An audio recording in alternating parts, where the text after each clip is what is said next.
اکتبر در تاجیکستان رسما موسم تیرماهی دعوت به صف قوه‌های مسلح آغاز یافت. این نخستین دعوت در پی قبول قانون درباره خدمت الترناتیوی است که به شهروندانی که نمیخواهند 2 سال خدمت حربی بروند امکان میدهد با پرداخت 25200 سومانی مبلغ و بودجه دولت همگی 1 ماه خدمت کنند.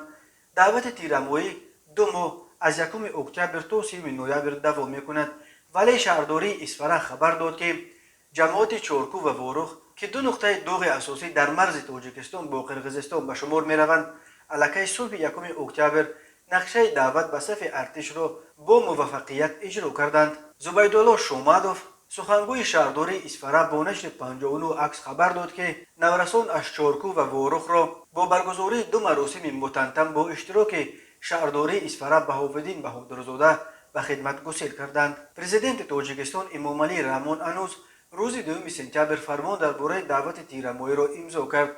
بر اساس این فرمان باید ماه‌های اکتبر و نوامبر سال 2021 سربازانی را که زمان خدمتشان به انجام رسیده است از خدمت جواب داده شده، جوانان سن و سالشان از 1994 تا 2003 به خدمت سفربر کرده شوند.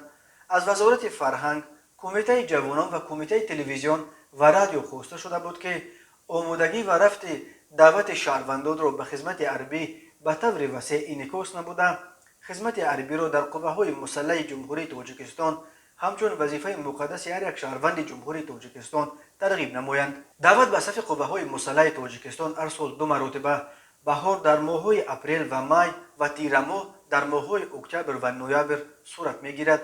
دعوت امساله نخستین دعوت در پی قبول قانون درباره خدمت الترناتیوی است. بر اساس آن شهروندانی که نمی‌خواهند 2 سال خدمت حربی بروند می‌توانند با پرداخت 25200 سومانی مبلغ و بودجه دولت همگی 1 ماه خدمت کنند.